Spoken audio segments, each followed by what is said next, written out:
Meron ba bang ibubuga si Manny Pacquiao sa boxing? Yan ang pag-uusapan natin ngayon dito sa Ponderings.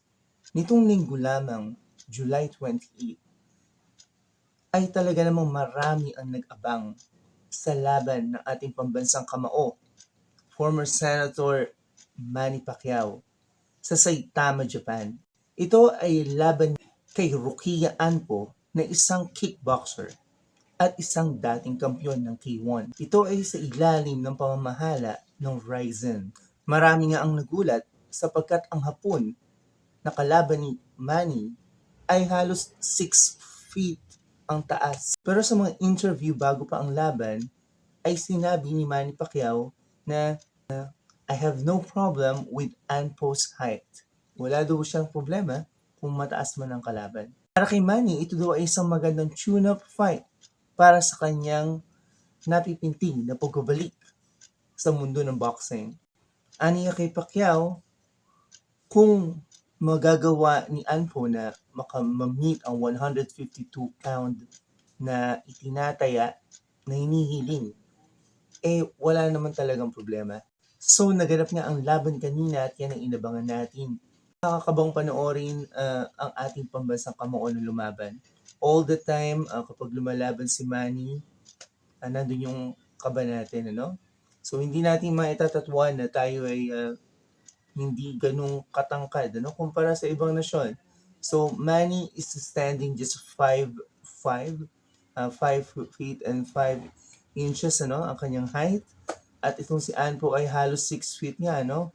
5'11". So talagang marami ang kinabahan. Marami ang excite, marami ang natuwa, nagbalik si Manny. Pero marami rin ang hindi ganoon kasatisfy sa kinalabasan ng laban. By the way, ang laban ay hindi 12 round. Ito ay isang exhibition match. And pag sinabi nating exhibition, wala namang titulong nakataya dito. It's mainly for entertainment, ano? Pero as what was promised by these two fighters, nagkaroon talaga ng magandang laban. Nakita ni Anpo na siya ay kickboxer, pero yun nga sa salitang kickboxer, ano, meron din boxing na kaya niya. As si Manny, always being Manny, ano, pinakita niya yung toughness, ano, ng pagiging isang kampiyon ng boxing. Legend ng isang boxing. Pero, marami rin ang mga nag-react ng mga ganito. Like si Manny ay parang matanda na talaga. Si Manny ay wala na ang kanyang bilis. Si Manny ay hindi niya kayang i-knock out yung kalaban niya. Kayo, mga kaibigan, naniniwala ba kayo na si Manny ay naging matanda dito sa laban na ito? Like matandang mahina, mabagal dito sa boxing na ito. And dapat bang panahon na sigurong he hang the gloves, ano? Yung itigil na yung pag-boxing. So, naniniwala ba kayo siya? I-comment nyo, no? Kung naniniwala kayo na it's time for Manny to hang up his gloves, ano? So, the thing is, kung you're going to play this, the fight, ano, in a slow-mo, ano, and marami naman tiyak na magbibigay ng ganyang video, ano, the next days, ano, this week, ano, para makita talaga. Or, you know, minsan naisip ko, ano, totoo naman, ano, sa boxing, minsan nadadala yung mga viewers, ano, na sumusuntok na ganyan, ano, and then mabilis ang suntok, matigas ang katawan, malakas ang dating, ano, na tumatama. Naniniwala sila na tumatama, na hiyawan yung mga tao, no? Plus, this is the hometown of Japanese people. And the thing is, nadadala ka dun. Pero if you really watch closely, ano, especially the round 3, kita mo kung ano talaga yung mga suntok na tumatama. Yung mga uppercut, overhand, ano, kita mo talaga yung mga power shot na binibitawan. And alam mo kung kanino talaga yung tumatama. Ito ay kay former Senator Manny, ano? Talagang pag tumama siya, talagang kitang-kita mo na napakaganda. Meron pang isang eksena sa round 3 na kung saan ay sinuntok siya. At yung dati niya nang ginagawa na yumuyuko siya and then humuhok siya, overhand, nagawa niya yun. So, ilag and then suntok, nagawa niya pa rin. So, the thing is, yun nga yung sinasabi ko na every Manny Pacquiao fight is really an exciting fight. Something na if you pay for it, like you're really there in Saitama, Japan, you will not regret it. Talagang magandang laban. Ang nakaka-regret lang yung ang haba, So, ang haba ng mga undercards, And hindi pa siya yung pinaka-main title, pinaka-main fight, Pero the thing is, yun naman talaga yung pinanood, no? Yan, so, may maibubuga pa ba? Yan ang tanong natin dito sa ating vlog na ito, podcast na ito. And tayo ang sumagot nito. May maibubuga pa ba? Ikaw, anong pananaw mo dyan? Pwede pa ba? The thing is, yung tanong na yon is pwede pa ba siya sa professional level? Or mas okay na lang na si Manny ay dito na sa mga exhibition fights? So, isa pang magandang pangyayari, or maganda ba or nakakainis or epal na pangyayari. Si Ryan Garcia, yan, si Ryan Garcia, isang superstar ng boxing, last time yung mental health issue siya, and then she surprised everyone na I'm just well, it's just part of my tactics, and then he knocked down, he brought down to the canvas itong kanyang nakalaban, itong si David Haney. Yan, so he stole the show, Parang hinamon niya talaga si hindi isa, hindi lang yung si Anpo, Pati si Manny na is either both of you, I can fight you. And so mukhang pinopromote din siya ng Ryzen, And maganda panoorin yan sa mga boxing fans, sa mga sports fans. Mainam yan, maganda yan. Exciting din yan. Now, sabi ni Ryan Garcia, bago pa yan, nagpa-picture siya kay Manny, binati niya si Manny. Like, what Manny does to him, sinusuporta niya din si Ryan, in his fights, dumarating din si Manny Pacquiao doon, para kausapin siya, show the support, show the love, the admiration sa, boxer to boxer. Ang nakakaagaw atensyon, sa mundo ng boxing, meron din kind of yung showbiz, yung kind of exaggeration, yung pang-akit ng atensyon ng madla. So, ang sabi ni Ryan Garcia, ikaw, si Anpo, kaya ko knockdown, kahit round 3 lang, kaya ko knockdown to. Now, this thing, I think ito na rin yung magandang closing nitong podcast na to. And isipin nyo din, Anpo said, kayong dalawa, he spoke in his language, Japanese, and he said, kayong dalawa, nagdo-dope naman kayo. Dope, gumagamit kayo ng gamot para lumakas yung katawan nyo, It's like saying that this is illegal in the boxing world. So sinabi ko, I kind of get dismayed, And nakita ko rin yung sa look ni Manny, pero Manny is very gracious, Ganoon naman, with Ryan Garcia, I feel he does, inamin niya naman so kanyang mga previous fights,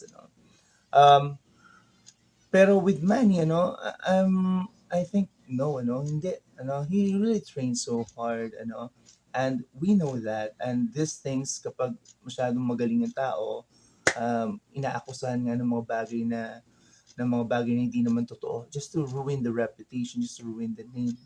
So with that, I was looking at I was watching it, and I saw the reaction of Manny. Medyo nalungkot siya, pero Manny being Manny, sinabi niya, bago pa yun, sinabi niya na, alam mo, Anpo, you're a kickboxer, pero you can be a professional boxer, so pinakita mo.